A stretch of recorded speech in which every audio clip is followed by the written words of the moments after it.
Okay, magandang araw. Ngayong araw na ito, meron tayong package galing ng Lazada. Isa itong gel blaster. Binili ko sa Lazada. Okay, let's go. Buksan natin para makita. Tingin natin, ang tigas ng ang tigas ng pagkakapackage. Ito yung SLR na gel blaster. Ayan. Nakita ko lang siya sa commercial. Tapos kinilik ko. So nakita ko yung presyo. Mura lang, okay lang. Sabi ko mura. Medyo mahal pa nga to eh. Kasi sa ganitong klase ng gel blaster, sana mga mga 1.3, mga gano'n, 1.3 kanya, di ba? Kaso binibenta nila ng 1.9. Ayun. Okay, buksan na natin. Itong gel blaster na to, ito yung mid-end na tinatawag. Hindi siya high-end pero mid-end siya. Pwede niyo na rin to magamit sa competition, sa mga laro. Yan. Sabi nga nila, kahit mid-end lang yan, nasa gumagamit yan. Wala yan sa sa may hawak. Kumbaga, nasa sundalo yan, hindi wala sa baril. Okay, skills talaga pag sa okay, tanggalin na natin.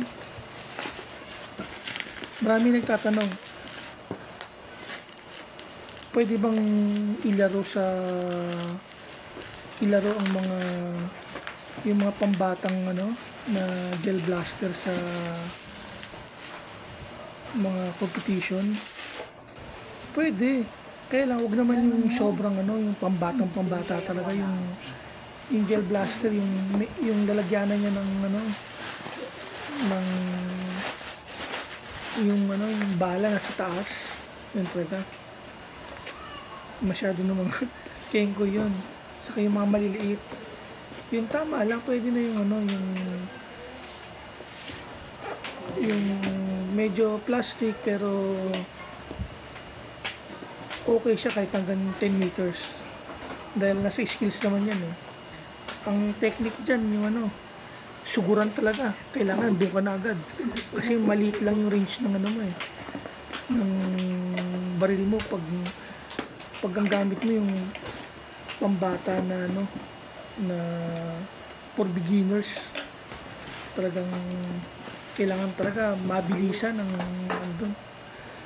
kasi hindi ka pwedeng malayuan eh, dahil hanggang lang yan eh, hanggang mga 8 meters lang ng pinaka-efficient naman yan eh. Ayun, okay, sige. Ang daming plastic.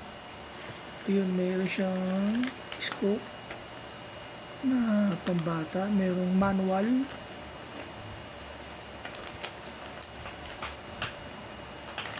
Okay.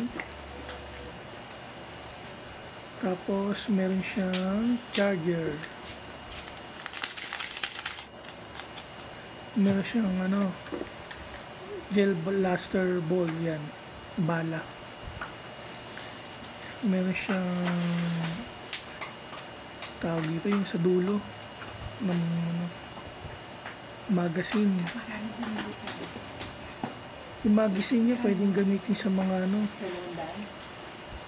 mid-end na yung matataas na uri. Compatible siya sa ARP9 at sa PDX. Ganda rin ng niya, bat niya. Meron siyang goggles. Kaya lang manipis siyang goggles na yan. Hindi pwedeng ipanlaro sa competition. Pero kung ipanlalaro nyo kayo lang, magpipinsan, pwede na. Barrel. Ayan. So, buksan natin yung receiver. Ito, battery. SLR receiver. Yan. Yan. May ano siya, mag prime. May blowback. Ito nga pala meron itong mag prime blowback. Yun lang, pero wala siya yung tinatawag na bolt catch. Yun. Ayan. Medyo ano, okay na rin. Hindi siya yung plastic na plastic, medyo magandang uring ano siya, plastic. Hindi siya nylon na masabi mo nylon. Kasi yung nylon, makapal yun eh. Yung nylon, pansin yung nylon ng ano, ng PDX saka ng ARP9 saka yung Bohan, ang kakapal, di ba? Ito ano siya, plastic siya na pinakamagandang plastic na medyo makapal din siya na hindi pwedeng masabing ano, nylon na rin, kaya lang iba talaga yung nylon na nylon. Ang makapal talaga yun, saka medyo mabigat. Ito medyo magaan siya kasi wala siyang halong ano eh, bakal. Ayun. Yung ano niya, ayan. Puro siya plastic. Ayan. Plastic lahat. Yung nylon na ano, yung hindi siya high class na nylon, na first class na tinatawag. Nylon plastic na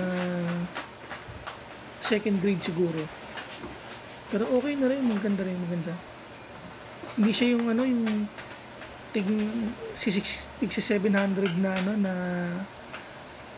na mga M4 yung nabibili sa Lazada rin na tig 700, yung ano yun eh, manipis masyado yung ano nun eh, manipis masyado yung pagka-plastic niya. Ito medyo makapal naman, maganda tignan. Ayan o.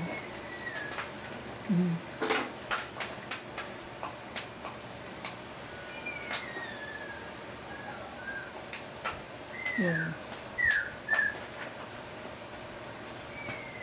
Diba? Pwede na. Maganda siya, maganda. Pwede na tong ano, panlibangan lang. Panlibangan. Kung i-regalo mo naman sa bata, masaya bata rito. Ang ganda eh. Maganda siya. Ayan o. Oh. Diba? Maganda. Nylon plastic. Yung ano.